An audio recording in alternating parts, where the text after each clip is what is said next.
दोस्तों, जय सिनेमा।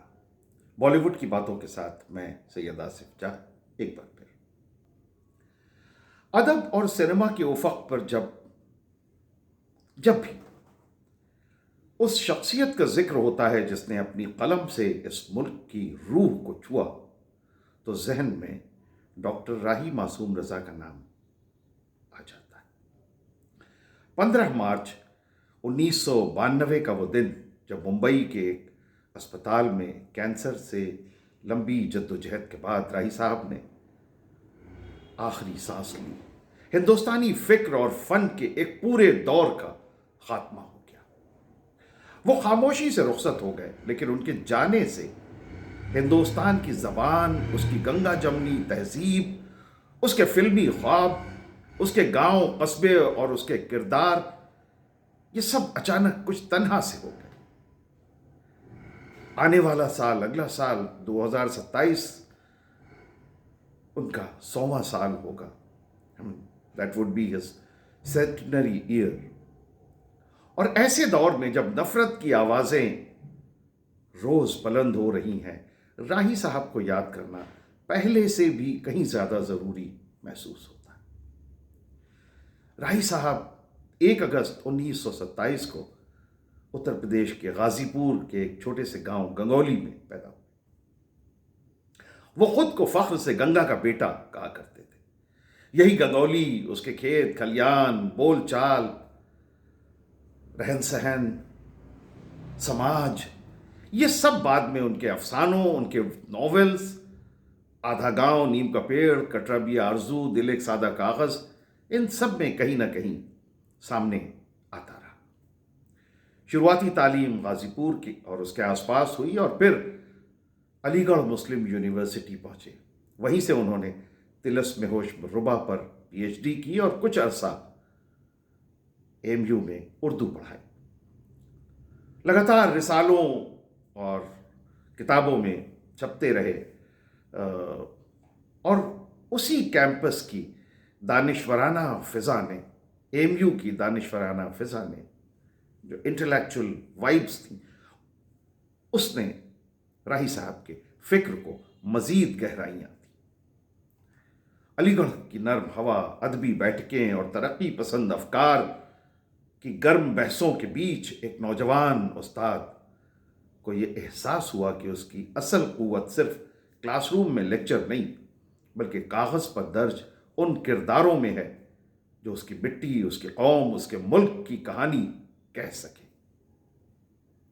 उन्होंने उर्दू रिसालों में तखल्लुस बदल बदल कर लिखना शुरू किया।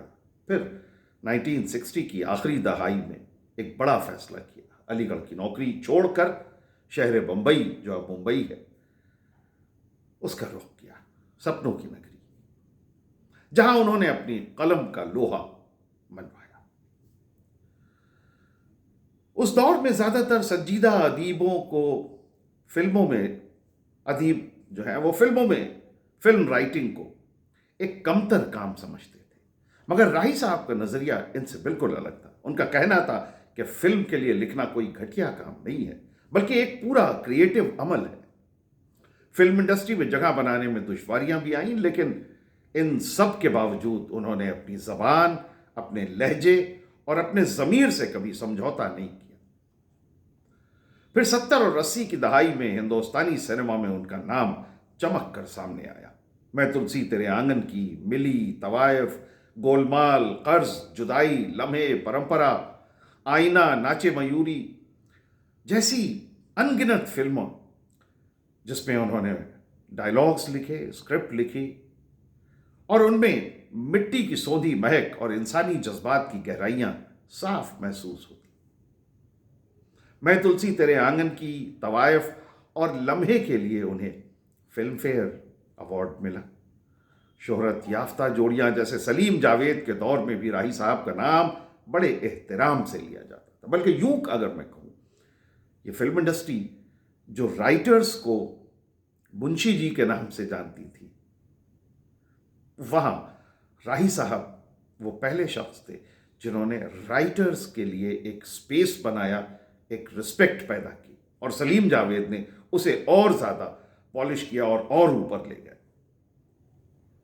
बम्बई शहर से उनका रिश्ता मोहब्बत और शिकवे दोनों का मिला जुला था। उनकी एक एक गजल में अपनी उन्होंने कहा भी, बम्बई का जिक्र करते हुए, कि हर गली हिज्र की एक गली बम्बई शहर में, दर्द के हैं कई रास्ते बम्बई शहर में, हर पड़ोसी कोई अजनबी बम्बई शहर में, कैसे जिंदा रहे आदमी बम्बई शहर में। ये शेर सिर्फ शहर की तन्हाई नहीं, बल्कि उस क्रिएटिव भागदौड़ की दास्तान भी है जहां हर शख्स कुछ ख्वाब लेकर आता है और वक्त, ज़रूरत, रिश्तों और मायूसी के बीच थोड़ा थोड़ा मरता जीता रहता है। एक और मशहूर बंद में वो लिखते हैं कि जहर मिलता रहा जहर पीते रहे। ये उनकी नज्म की कुछ लाइनें हैं जिसमें वो कहते हैं कि जहर मिलता रहा जहर पीते रहे, रोज मरते रहे रोज जीते रहे, जिंदगी भी हमें आजमाती रही और हम भी उसे आजमाते रहे।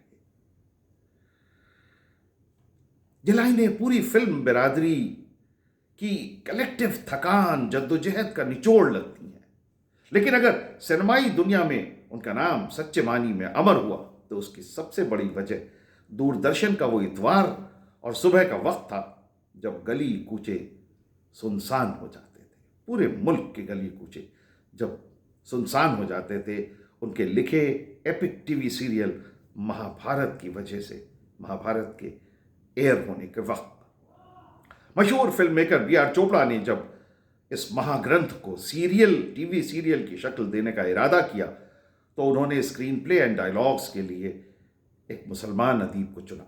मगर यह बात कुछ तंग नज़र हलकों को सख्त नागवार गुजरी। सैकड़ों खत आए, क्या एक मुसलमान महाभारत लिखेगा? अखबारों में बयान छपे, कुछ हिंदू संगठनों ने इस पे एतराज भी जताया कि हमारी किताब पर एक मुसलमान का नाम क्यों। उधर कुछ मुसलमान भी नाराज हुए कि तुमने हिंदुओं की किताब क्यों लिखी। B.R. चोपड़ा ने ये सारे खतों की एक गट्ठर, माफ कीजिएगा, ये सारे खतों की एक गट्ठर बना के B.R. चोपड़ा ने राही साहब के सामने रख दी। राही साहब ने वो खत पढ़े, मुस्कुराए और उन्होंने कहा, अब तो मैं ही महाभारत लिखूंगा, क्योंकि मैं गंगा का बेटा हूं। मुझसे ज्यादा हिंदुस्तान की तहजीब और तारीख को कौन जानता है? मुझसे बेहतर इस सीरियल को कौन लिख सकता है? और यहीं से वो अमली तौर पर महाभारत के आधुनिक वेद व्यास बन गए। जी, राही साहब को ये टाइटल मिला और ये कहा गया कि वो मॉडर्न वेद व्यास हैं, आधुनिक आज के दौर के वेद व्यास राही मासूम रजा, क्योंकि उन्होंने महाभारत को रिक्रिएट किया। राही साहब ने पिताश्री, माताश्री, भ्राताश्री जैसे नए लफ्ज गढ़े महाभारत की राइटिंग के दौरान, जो आज हिंदू तहजीब का, कल्चर का हिस्सा बन चुके हैं और आम हिंदुस्तानी जबान में रोजमर्रा के मुहावरों का हिस्सा बन चुके हैं। मगर बहुत से लोग इस बात से वाकिफ ही नहीं, बहुत से लोग इस बात को जानते ही नहीं है कि ये कोई इतिहास के पन्नों से ये टर्म्स नहीं आए हैं, ये राही मासूम रजा का क्रिएशन है। महाभारत की राइटिंग के दौरान उन्होंने महाभारत के मूल ग्रंथ को 100 से ज्यादा बार अलग अलग जबानों में, अलग अलग उसके जो वर्जन है वो सब पढ़े। हिंदी, अंग्रेजी, संस्कृत, फारसी, उर्दू सब में उन्होंने पढ़ा और उनका ये यकीन था कि गीता सिर्फ एक मजहबी किताब नहीं बल्कि पूरी महाभारत का निचोड़ है। और उसे लिखने के लिए वो दोबारा अलीगढ़ जाकर पुरसुकून माहौल में बैठे। महाभारत की कामयाबी का आलम यह था कि उसकी TRP 80 to 86% तक पहुंच गई। इतवार की सुबह सड़कों पर सन्नाटा होता था, मंदिरों के आंगन भरे रहते थे, लेकिन हर घर के अंदर कृष्ण, अर्जुन, भीष्म, द्रौपदी ये सब राही मासूम रजा की आवाज में बोलते नजर आते थे। आधुनिक हिंदुस्तान ने उन्हें दिल से दूसरा वेद व्यास कहना शुरू किया और यही हिंदुस्तान की सेकुलर क्रिएटिव रूह की सबसे खूबसूरत तस्वीर है कि एक शिया मुसलमान, गंगा के किनारे का आदमी करोड़ों हिंदू घरों में बैठकर उनकी सबसे मुकद्दस दास्तान के अल्फाज गढ़ रहा था। इसी दौरान बीजेपी के नेता और बाद में जो वजीर आजम बने अटल बिहारी वाजपेयी, उन्होंने एक बयान दिया कि महाभारत में कृष्ण के किरदार को ट्विस्ट किया जा रहा है। राय साहब ने सीधे अटल जी को फोन मिलाया और पूछा कि क्या आपने महाभारत पढ़ी है? अटल जी ने जवाब दिया हाँ, और राय साहब ने बेझिझक कहा आप गलत कह रहे हैं। हिंदू घरों में तो महाभारत रखी ही नहीं जाती है, इसलिए कि इसको रखने से झगड़ा होगा, ऐसी मान्यता है। आपने कहां से पढ़ी? आपने नहीं पढ़ी है, और अगर आपने पढ़ी होती तो आप जैसा पढ़ा लिखा आदमी ऐसी बात ना करता। ये राही साहब की शख्सियत की धमक थी, नर्म दिल, शायराना, मगर हक के साथ हक की बात कहने में बिल्कुल बेबाक। महाभारत के इस वाकये के बाद अटल जी ने दोबारा कभी इस तरह का कोई बयान महाभारत या राही साहब के बारे में नहीं दी। महाभारत के दौरान उन्हें हजारों खत मिले, दुआएं, शुक्रिया, मोहब्बत, ये सब एक तरफ एक गट्ठर में बंधे रहते थे, लेकिन एक छोटा सा गट्ठर जिस पर गालियां लिखी होती थी वो हमेशा अलग रखा जाता था। राय साहब कहते थे, किसी ने जब उसकी वजह पूछी तो मुस्कुरा कर बोले कि ये खत मुझे हौसला देते हैं कि मुल्क में बुरे लोग कितने कम हैं। नफरत फैलाने वालों की ये छोटी गट्ठर हमारे प्यार और मोहब्बत की बड़ी गट्ठर के मुकाबले में कुछ भी नहीं। ये है वो पॉजिटिवनेस जो उन्होंने इन खतों के जरिए सिंपली उन्होंने डिराइव की। सिनेमा के साथ साथ उनकी राही साहब का असल तख्लीकी किला जो था वो था नॉवेल और शायरी। आधा गांव को उन्होंने हिंदी उर्दू अदब की एक टाइमलेस तसनीफ बना दिया। ये गंगौली गांव की, ये उनके अपने गंगौली गांव की कहानी है। जमींदार खानदान, मुसलमान पड़ोसी, आला ज़ात के मुसलमान सैयद, पड़ोसी हिंदू और सुन्नी नीची ज़ात के समाज के निचले तबके के लोग, साझा तालाब, खेत, त्योहार, आपसी राब्ते, और फिर 1947 फिर तकसीम, सियासी साजिशें, और अचानक सबके दिल में उतरा हुआ शुबह और नफरत। इस नॉवेल में उनका बड़ा सवाल ये था, ये है कि अगर किसी दिन गंगौली में गंगौली वाला कम और शिया सुन्नी हिंदू मुस्लिम ज्यादा दिखाई देने लगे तो आखिर फिर उस दिन गंगौली का क्या होगा? सोचिए कि यह सवाल कितना मासूम और कितना जेन्युइन है। यही सवाल दरअसल पूरे हिंदुस्तान पर भी लागू होता है। आधा गांव में उन्होंने कम्युनलिज्म पर जो हमला किया वो आज भी उतना ही जोरदार है। टोपी शुक्ला, हिम्मत जौनपुरी, कटरा भी आरजू, दिल एक सादा कागज और 1857 की जंग पर लिखा हुआ उनका एपिक 1857 क्रांति कथा, हर जगह हिंदू मुस्लिम एकता का सुर बार बार सुनाई देता है राही साहब की लेखनी में, राही साहब की कलम से। टोपी शुक्ला का उनका मशहूर जुमला आज भी एक मजबूत आईना है, जब वो लिखते हैं कि पैदा तो सिर्फ बच्चे होते हैं, मरते मरते वो हिंदू, मुसलमान, ईसाई, नास्तिक, हिंदुस्तानी, पाकिस्तानी और जन न जाने क्या क्या हो जाते हैं, मगर पैदा तो वो सिर्फ बच्चे होते हैं। राही साहब हिंदुस्तानी जबान के अलंबरदार थे और जबान की दीवारें उन्हें मंजूर नहीं थी। वो ठेठ हिंदुस्तानी जबान में आम बोलचाल को इज्जत देते थे। अक्सर कहते थे भाईचारा में एक भाई है और दूसरा चारा, और आज देखो भाई कम और चारा ज्यादा बना दिया गया है। यह आधा मजाक आधा फलसफा उनकी शख्सियत का अहम हिस्सा था। उनकी मशहूर नज्म मेरा नाम मुसलमानों जैसा है आज के हिंदुस्तान में और भी ज्यादा रेलेवेंट है।